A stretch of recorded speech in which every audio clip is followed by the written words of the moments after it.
So what if I told you that trying to be innovative is actually the absolute fastest way to bankrupt a new real estate business? I mean, it sounds totally counterintuitive, right? Yeah. But it's true. Today, we're looking at a stack of sources you sent us, and we are really dissecting the true blueprint of a resilient real estate business. Yeah, and we're on a mission today to decode how to bridge that massive gap between, high-level structural business models and grassroots hyperlocal execution. Right, because having this grand, beautiful strategy on a spreadsheet, it means absolutely nothing if you don't know how to structurally generate the actual conversations that fuel it. Exactly. So to do this, we are digging into a custom-tailored deep dive just for you, and we're blending two very different resources today. Very different. Right. On one hand, we have this massive comprehensive business planning clinic manual from Keller Williams Realty, and that basically maps out the exact mathematical architecture for a millionaire agent. It's pure structure. Yeah, and then on the other hand, we have a highly tactical, almost a grassroots guide titled Use Nextdoor app to market your real estate business in 6 free steps. Which I love because it creates this perfect macro to micro view.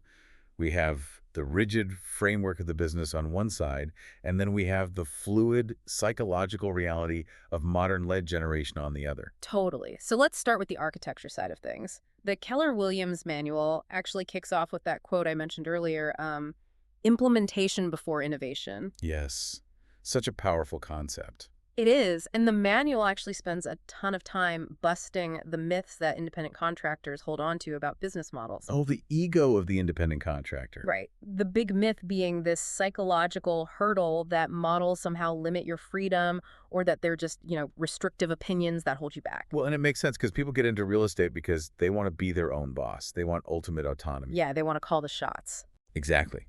So when someone hands them a rigid, predefined model, their immediate ego reaction is like, don't box me in. I'm going to do it my way. Right. But the truth is, models actually create freedom by entirely removing decision fatigue. Oh, that makes so much sense. Yeah.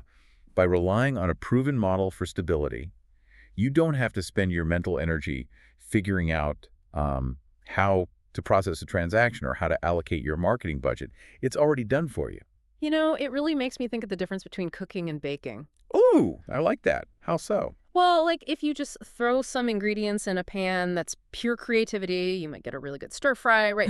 Cooking is flexible. Sure. But if you do that with baking, if you just eyeball the flour and baking soda and throw it in the oven, you get a literal disaster. A flat, burnt mess. Exactly. You need the proven recipe, the model first.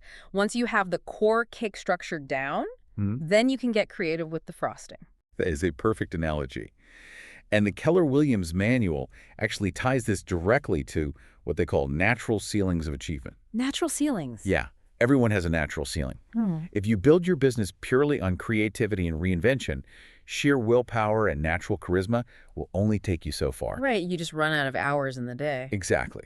You will eventually hit a wall where working 80 hours a week and relying on your charm just isn't enough to grow your business or even handle the transaction volume you have. Balls start dropping. Clients get neglected. So the model is what lets you break through that ceiling. Precisely. To break through that operational ceiling, you need a model. It delivers predictable outcomes based on the historical success of, thousands of other agents. But I feel like just possessing a blueprint doesn't mean you'll actually pour the concrete, right? That requires some serious internal drive. Oh, definitely. And the manual defines that drive as your big why. The big why. Let's unpack that for the listener. So it's the foundational fuel. Because implementing models is rarely glamorous. It requires a lot of repetitive, tedious work. Yeah, the boring stuff. Exactly. When the market shifts, or when interest rates spike, or when you just face a week of constant rejection on the phones, your big why is that visceral purpose that forces you to execute anyway. So for you listening, your big why has to be significant enough to push you through the deep, deep discomfort of scaling a business. It's what keeps you making calls when you'd rather be doing literally anything else. Okay, so assuming you have that big why completely dialed in, let's look at the actual structural framework from the source. The manual outlines 5 fundamental models. Right, the core pillars. Yeah, there's the economic model, the lead generation model, the budget model, the organizational model, and eventually the expansion model. And they all interact, obviously, but we are really zooming in on the core of it all today, the economic model. The math of the business. Exactly. The economic model dictates the math. It is the formula that tells you exactly where your money comes from, where it goes, and what you actually get to keep. And the baseline formula here is performance plus investment equals outcome. Right. Performance is your skill level, so your conversion rates. Yep. Investment is the time and capital you put into lead generation. And the outcomes are your gross commission income and ultimately your net income. Let's talk about those outcomes because the manual unpacks this thing called the MREA, the Millionaire Real Estate Agent Goal Structure. The famous 30-30-40 rule. Yes, the 30-30-40 rule. So you aim for 40% net income, 30% operating expenses, and 30% cost of sales. No, wait. Why? I have to challenge this structure for a second. Go for it. A 40% net profit margin is astronomically high. I mean, if you look at the restaurant industry, they're absolutely thrilled with a 5% margin. Right. 5 to 10% is a great year for them. Exactly. Tech companies might hit maybe 20%. How on earth is a real estate agent realistically keeping 40 cents of every single dollar when they have, broker splits, marketing costs, association fees, and expensive CRM subscriptions? Well, the short answer is that most agents don't. And that's exactly why this model exists. Oh, really? Yeah, because most agents let their expenses swell uncontrollably as their revenue grows. They scale way too fast, they buy fancy CRM tools, they pay for massive zip code leads, or they rent premium office space long before their actual lead flow justifies the expense. So they make more money, but they just spend it all. Exactly. The 30-30-40 rule forces you to reverse engineer your business with a profit-first discipline. Oh, I see. So it's actually an expense ceiling, not just an income goal. Precisely. If your cost of sales, which includes your broker splits, royalty fees, and referral payouts, takes up 30% of your gross, you are mathematically forbidden from letting your operating expenses exceed the other 30%. It forces you to be totally ruthless with your overhead. Ruthless. And the economic model maps out exactly how to achieve that top-line revenue through what they call the 3 drivers. Right, which are leads to appointments, appointments to signed agreements, and agreements to close transactions. It strips all the emotion out of making money. Yeah. It's just a predictable conversion funnel. It's just math. Just math. Let's say you know your goal is $1 million in net income. You plug that into the 30-30-40 formula, which dictates that you need $2.5 million in gross commission income to net that million. Okay, following. Then you use the 3 drivers to work backward based on your personal conversion rates.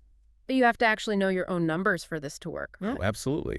If you know it takes you 3 listing appointments to get 1 signed agreement, and you know 80% of your signed agreements actually make it to the closing table, you can mathematically calculate the exact number of leads you need to generate every single week. That is so powerful. It turns this massive, intimidating financial goal into just a daily quota of conversations. Exactly. You just wake up and hit your conversation number. But here's the thing. We have this beautifully mapped out ruthless math engine. But as the manual explicitly warns, there is no model for chaos. Ooh, yes. Execution is where most real estate business plans just die. Right. So how do we prevent that? The source details an accountability feedback loop to prevent exactly that. It goes like this. Set goals. Do the activities. Measure results. Evaluate the process. Make adjustments. That sounds simple, but I bet nobody does it. They don't. And the data point the manual highlights is just staggering. Individuals with accountability are 77.6% more likely to achieve their goals. 77.6%, that's huge. Isolation is the absolute enemy of achievement in real estate. You cannot operate in a vacuum without someone checking your math. Which brings me to the specific Keller-Williams tool for this, the 411. Yes, the 411. 4 weeks, 1 month, 1 year. I look at this tool, and it is basically a Russian nesting doll of productivity. A Russian nesting doll. I love that. Yeah, because the big outer doll is your massive annual goal. But staring at a goal like make $1 million or close 100 units, that just induces immediate panic. It's way too fast. Exactly. So you open that doll up, and inside is your monthly goal. What exact fraction of that annual target must happen in the next 30 days? Right. Then you open that one up, and you have your weekly goals. It forces you to ignore the annual pressure and focus solely on what needs to happen by Friday afternoon. It drives your goal setting from the desired end result all the way back to your present moment. And notice that the feedback loop I mentioned includes this step, evaluate the process. Yeah, evaluate, not just repeat. Exactly. It's not just about trying harder or making more calls. It's about looking at the conversion rates in your economic model and asking a critical question, are my skills the problem or are my systems the problem? What does that look like practically? Give me an example. Okay, so if your system is generating 50 leads a week, Hmm. but you are setting 0 appointments, your system is fine. Ah, Your skills, your phone scripts, your objection handling, those are the problem. hmm. Conversely, if your conversion rate from appointment to signed contract is 90%, but you only went on one appointment all month, your skills are phenomenal. But your lead generation system is totally broken. Exactly. The 411 combined with the economic model pinpoints exactly where the leak in your business is. You know, a major trap the manual highlights is failing to use this economic model as a daily decision-making guide. It isn't a document you review in January and then just throw in a drawer. No, not at all. It's a tool for Tuesday at 2 p.m. when you are deciding whether to design a cute new logo or make your daily calls. If you don't know how many leads it takes you to get an appointment, your 411 is just a sheet of random, hopeful guesses. Okay, so we've built the engine. We have the 30-30-40s structure land date. We know our conversion rates. And we have the 411 keeping us accountable to the activities. The structure is solid. Right. But an engine is a heavy piece of useless metal without fuel. And in the real estate business, conversations are the fuel. So where do we actually find these high-quality leads today without, cold calling expired listings for 10 hours a day or door knocking until our knuckles bleed? Well, this is where we pivot from structural theory Yeah. to the tactical reality of the lead generation model. Mhm. We need to look at conversion probability. Conversion probability. Yeah, like a cold internet lead from a massive portal might have a conversion rate of 1 or 2%. It's low. But a hyper-local, community-based lead has a drastically higher probability of conversion. Which brings in your second source, the guide to using the Nextdoor app. Yes. Now, Nextdoor is a very specific environment compared to the rest of the social media landscape. It really is. Unlike platforms where users can be anonymous or live literally anywhere in the world, Nextdoor requires physical home addresses to verify its users. That's a huge distinction. It is. It drops you into a captive, hyperlocal network of actual homeowners organized by specific neighborhoods. The conversion potential is just immense. But, and this is a big but, the guide throws up a massive caution sign right away. Nextdoor is notorious for a militant, no self-promotion policy in its main feed. Oh yeah, they do not mess around. If you treat it like a digital billboard and just blast out just listed flyers, you will be flagged, silenced, or outright banned by the community moderators. The platform culture simply rejects traditional outbound marketing. It's like a neighborhood block party. I mean, you wouldn't walk up to a neighbor holding a plate of potato salad and immediately shove a glossy real estate flyer in their face. No, they'd look at you like you were crazy. Right. It's socially aggressive and totally off-putting. Instead, you'd ask them where they got the potato salad, or you'd talk about the new stop sign on the corner. You have to build rapport first. The genius of this Nextdoor guide is that it flips traditional marketing completely on its head. It forces you to build stealthy authority. Stealthy authority. I like that. Yeah, the guide essentially breaks this strategy down into 6 steps across 3 distinct phases to bypass those self-promotion filters and generate high-quality leads for free. Okay, let's walk through those. The core philosophy here is to be a helper, not a promoter. So the first phase, steps 1 and 2, is entirely about building a reservoir of local goodwill. Right. The guide suggests spending just 10 to 15 minutes a week actively looking for ways to be useful. Go slow. So answering requests for a good local plumber, providing the name of a reliable roofer. Exactly. You can also use the platform's poll feature as a conversation starter. Maybe asking about the best local coffee shop, but actively avoiding anything political or incendiary. Keep it light and local. You are basically positioning yourself as the neighborhood mayor. You become a familiar, trusted entity who adds real value without ever asking for a commission check in return. And because you are interacting constantly on a local level, when the inevitable real estate questions do pop up, you already have the community's trust. Exactly. But phase 2, step 3 is where the actual lead generation happens. And this is the absolute genius hack of this strategy. It's leveraging third-party validation. Yes. You can't promote yourself, but your clients absolutely can. This leverages consumer psychology so perfectly. Self-promotion is inherently viewed with suspicion. But organic third-party validation, that is incredibly powerful. Right. The source advises targeting your key thrilled past clients who live in these specific neighborhoods. When someone posts on Nextdoor asking, "Hey, does anyone know a good listing agent?" You do not reply. You ask your past client to reply and recommend you. It's brilliant. It's digital word of mouth amplified by an algorithm. And to make sure that recommendation actually converts, you have to nail the setup, which is steps 4 and 5. The guide emphasizes fleshing out your business page on the app. Oh, because when they tag you, it creates a link. Right. When that thrilled client tags your name, it needs to link to a robust professional profile with your bio, your contact info, and your past sales. If your profile is empty, that hard-earned referral just hits a dead end. Now, the guide also has a great warning about dealing with the platform's overzealous moderators. Make friends, not enemies.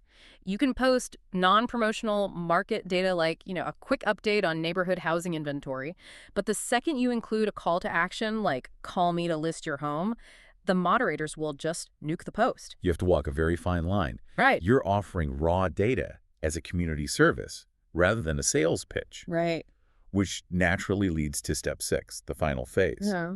Authentic community public relations. Yes, the source gives some great specific examples here, like using the platform to organize a collection drive for dog supplies for a local animal rescue, or maybe gathering books for a nearby school that needs resources. This is where brand awareness meets authentic service. Mm, People naturally want to contribute to local causes. When you are the one to organize it, you position yourself as a community leader who cares about the neighborhood beyond just, property values. But the source is clear that this must be completely genuine. Oh, 100%. If you treat a charity drive as just a cynical transactional ploy to harvest email addresses, the community will see right through it and turn on you instantly. They absolutely will. So let's tie these two massive concepts together for the listener. How does this hyperlocal, stealthy digital block party on Nextdoor fit into the grand architecture of the Keller-Williams manual? Well, it perfectly bridges the gap between the macro business plan and the micro execution. By acting as the helper, not promoter, on Nextdoor, you are actively fulfilling the database step of the Keller-Williams lead generation model. Oh, because the manual says your database is your business. Exactly. On Nextdoor, you are exchanging your helpfulness and community initiatives for verified local connections. You're building the database. You're gathering the raw material, but with a much higher conversion probability than buying random zip code clicks online. Exactly. Those authentic connections turn into the leads that feed your conversion funnel. They become the appointments. Because you already have digital rapport, your conversion rate from appointment to signed agreement goes way up. Makes total sense. Those agreements result in closed transactions, and the revenue from those transactions flows directly back into your 30-30-40 economic model. The micro, hyper-local digital interactions are the literal lifeblood that keeps the massive mathematical engine running efficiently. So for you listening, this means true success in this industry isn't just about being great at spreadsheeting your net income. And it's not just about being the most popular, helpful person in your zip code. It comes from marrying the two. You need the rigid, predictable models like the 411 and the 3D3040 economic model to ensure you are running a highly profitable business rather than just an expensive, exhausting hobby. But you absolutely must pair that rigid structural blueprint with deeply authentic, grassroots community building to keep the engine fueled with high-quality conversations. You need the exact blueprint for the skyscraper, but you also need to know how to source the highest quality steel to actually build it. Such a great way to put it. But before we wrap up, looking at how heavily this strategy relies on the specific environment of a digital platform, I want to leave you with a final thought to ponder. Okay, let's hear it. If the Nextdoor app completely banned all business pages and real estate discussions tomorrow, just entirely wipe them out, how would you take that core psychology building, stealthy authority in being the neighborhood helper, not promoter, and apply it to the physical world to ensure your lead generation model never runs out of fuel? Wow. Taking the digital psychology and bringing it right back to the pavement, I absolutely love that challenge. Thank you so much for sharing these incredible sources with us today. Keep asking the big questions and keep diving deep.